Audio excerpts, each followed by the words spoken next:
Welcome to S K study point Siliguri. आप देख रहे हैं model activity task class 7 mathematics जनवरी 2022 को। जी हाँ, इंग्लिश में क्वेश्चन दिया हुआ था, उसका हिंदी रूपांतरित कुछ क्वेश्चन करके दिखाया जाएगा और कुछ ऐसे ही बोला जाएगा। आप ध्यान से देखिएगा और उतारते जाइएगा और समझ लीजिएगा। पहला क्वेश्चन जो है एमसीक्यू टाइप क्वेश्चन है। 3 क्वेश्चन दिया गया है और इसमें बोला गया है कि यहाँ पर 1/2 में 1/6 कितना बार है। तो 1/2 को 1/6 से भाग दे दिए तो देखिए 6/1 हो गया, रेसिप्रोकल हो गया। तो 2 ने 3 बार काटा 6 को, इसलिए 3 आ गया, तो 3 बार होगा। तो बी ऑप्शन सही होगा।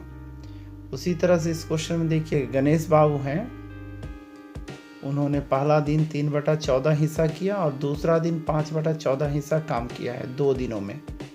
तो अगर दोनों दिनों के कामों को जोड़ दिया जाए और बोला जाए कि गणेश बाबू ने 2 दिनों में कितना कार्य किया, तो कितना होगा 3/14 प्लस 5/14, दोनों को जोड़ दीजिए।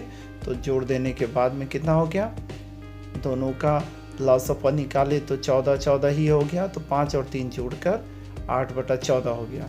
इसको अगर कटिंग करेंगे तो 4/7 होता। ठीक है, चूंकि कटिंग किया हुआ ऑप्शन नहीं है इसलिए आपका डी ऑप्शन सही होगा, 8/14।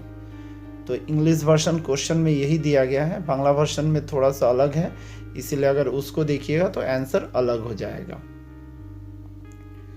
3 नंबर को देखिए, इसमें नंबर लाइन में दिखाते हुए आपको बताना है कि इन दोनों को जोड़ने से +4 और -3 को वैल्यू निकालेंगे, घटाएंगे तो कितना होगा। तो आप इस तरह से भी कर सकते हैं या नंबर लाइन पर भी शो करते हुए भी दिखा सकते हैं। अब देख लीजिए +4 -3, माइनस माइनस प्लस हो गया, तो +4 और +3 को जोड़ने से कितना हो रहा है, 4 और 3 मिलकर 7 हो गया। अब नंबर लाइन में देखिए 0 से 4 पे आए पहला, फिर 4 से फिर 3 कदम और आगे बढ़े तो 7 पे आ गया। तो इस तरह से आपको बताना है, तो सही ऑप्शन क्या हो जाएगा, सी। तो क्वेश्चन नंबर 1 हम लोग कंप्लीट करते हैं।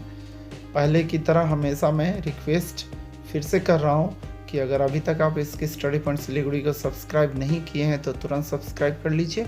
लाइक और शेयर करना बिल्कुल नहीं भूलिएगा, क्योंकि इसके स्टडी पॉइंट सिलीगुड़ी आपको हमेशा क्वालिटी वीडियोस लाकर देते रहता है। क्वेश्चन नंबर 2 को देखिए, इंटेजर्स का जो योग है वह लॉ ऑफ एसोसिएशन को फॉलो करता है, तो सही बात है।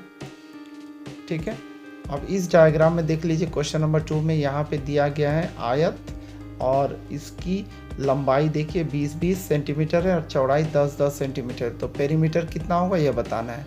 तो पेरीमीटर या परिसीमा जिसको बोलते हैं, तो सभी भुजाओं का योगफल, तो 20 और 20 मिलकर 40 और 10-10 मिलकर 20, तो कुल मिला के कितना होगा, 60 होगा। आप जानते हैं फॉर्मूला 2 × लंबाई प्लस चौड़ाई, तो लंबाई और चौड़ाई के जोड़ेंगे तो 30 और गुना 2 60 हो जाएगा। तो देखिए ऑप्शन 200 सेंटीमीटर जो है वो गलत हो जाएगा। Diagonal of a rhombus are bisected each other at right angle, तो डायगोनल्स है रोम्बस का, वो एक दूसरे को राइट एंगल्स पे कट करते हैं, तो यह सही है। ठीक है, तो आपको समझ में आ गया होगा। 3 नंबर क्वेश्चन नंबर 1 का यहाँ पे लिखा है पूर्ण संख्या का योग विनिमय नियम मानकर चलता है, तो सही है। तो क्वेश्चन नंबर 1, 2 और 3 ट्रू एंड फॉल्स था, सही और गलत बताना था, 3 नंबर का था।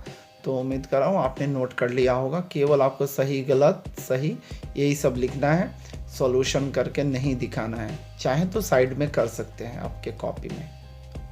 क्वेश्चन नंबर 3 देखिए, इसमें आपके पास 3 क्वेश्चन है, 2 नंबर करके। 1.25 रुपया 5 रुपये का कितना प्रतिशत है, तो 1.25/5 प्रतिशत का चिन्ह लाए 100 लिखना पड़ेगा, तो 0 कट गया तो 125/5, 5 ने 25 बार में 125 को काटा तो 25% हो गया। नंबर 2 देखिए, एक चक्का 22 बार घूमने पर 33 मीटर दूरी तय करता है, तो 42 मीटर की दूरी तय करने में कितनी बार चक्का घूमेगा। ध्यान से देखकर समझिए। आप समझ गए कि एक चक्का 22 बार घूमने पर 33 मीटर की दूरी तय करता है। अब आपको दूरी लेना है और कितना बार घूम रहा है उसको बताना है, क्योंकि क्वेश्चन का नेक्स्ट पार्ट में पढ़िए 42 मीटर की दूरी तय करने पर कितनी बार चक्का घूमेगा यह बताना है। तो देख लीजिए 33 मीटर की दूरी तय करने पर चक्का घूमता है बराबर, इसलिए 1 मीटर की दूरी तय करने पर चक्का कितनी बार घूमेगा, कम बार, इसलिए डिवाइड करेगा, कितना हो जाएगा 22/33 हो जाएगा। ठीक है, फिर इसी तरह से 42 मीटर की दूरी तय करने पर कितना बार चक्का घूमेगा, 22/33 गुना 42, ज़्यादा हो जाएगा। कटिंग कीजिए पहाड़ा से, 11 का पहाड़ा से 33 को 3 बार और 22 को 2 बार, फिर 3 42 को काटेगा कितने बार, 3 1 3, फिर 3 चौका 12। ठीक है, तो 1 और 4 मतलब 14 तिया 42। ठीक है, और 14 और 2 गुना हुआ तो 28 बार, तो 28 बार चक्का घूम जाएगा। बात समझ में आ गई? तो उम्मीद कर रहा हूँ आपको समझ में आ गया होगा। फिर भी कोई भी कंफ्यूजन हो तो कमेंट सेक्शन में जाकर आप लिखकर बताइएगा। 3 नंबर देखिए, 20 को जब जोड़ेंगे संख्या के 1/3 हिस्सा से तो 35 मिलता है, तो संख्या कितनी है? तो देखिए फ्रेम कर लिए क्वेश्चन को, संख्या का 1/3 प्लस 20 बराबर 35, इसलिए संख्या का 1/3 बराबर 35 माइनस 20 15 हो गया, तो संख्या बराबर कितना हो गया 15 गुना 3 45। ठीक है, नेक्स्ट क्वेश्चन देख लीजिए 4 नंबर। इसमें बताना है 4 अंकों की सबसे बड़ी पूर्ण वर्ग संख्या ज्ञात करो जो 12, 18 और 30 से विभाजित होगा। तो सबसे पहला काम 12, 18 और 30 का लॉसा निकाल लेना है। तो देखिए सबसे पहले लॉसा निकाले, 2 से भाग दिए 12 को 6 बार, फिर 2 से भाग दिए 18 को 9 बार, 2 से भाग दे दिए 15 को, 30 को 15 बार, फिर 2 से भाग नहीं जाएगा, केवल 6 ही जाएगा, इसीलिए 2 से भाग नहीं दे सकते हैं, क्योंकि एक संख्या से ज़्यादा रहने से ही सेम नंबर से भाग दे सकते हैं, इसलिए 3 से भाग दिए। तो 3 दूना 6, 3 तिया 9, 3 5 15। ठीक है, अब कोई भी किसी से भाग नहीं जाएगा, केवल एक ही बार एक ही से भाग जा सकता है कि नहीं, इसीलिए हम लॉसा में सबको गुना कर देंगे। जब गुना करेंगे तो आप देख लीजिए 5 को छोड़कर 2 गुना 3, 2 गुना 3 है ना, तो इसीलिए 36 हो गया। 36 को 5 से गुना किया तो 180 हो गया। तो लॉसा पर कितना हो गया इसका 180। चूँकि क्वेश्चन में क्या बोला है कि यह एक पूर्ण वर्ग संख्या होगा, इसलिए आप क्या करेंगे गुना करते जाइए। तो पूर्ण वर्ग संख्या करने के लिए क्या होगा, 5 अकेला है तो 5 से गुना कर दिए, तो 180 गुना 5 कितना हो गया 900। किंतु क्वेश्चन में बोला कि 4 अंकों की सबसे बड़ी संख्या, तो यह तो 3 अंकों की है, इसीलिए यह नहीं होगा। इसीलिए हम लोग क्या करेंगे, मल्टीप्लाई करेंगे 900 को, 900 को 1 से गुना करेंगे तो 900 ही होगा, है ना, इसलिए 900 को 2 से गुना किए, 2 से गुना किए तो देखिए कितना हो गया 3600, फिर 3 से गुना किए तो कितना हो 8100, फिर 900 को 4 से गुना किए तो कितना 14400। तो इस तरह से हम लोगों का तैयार हो गया।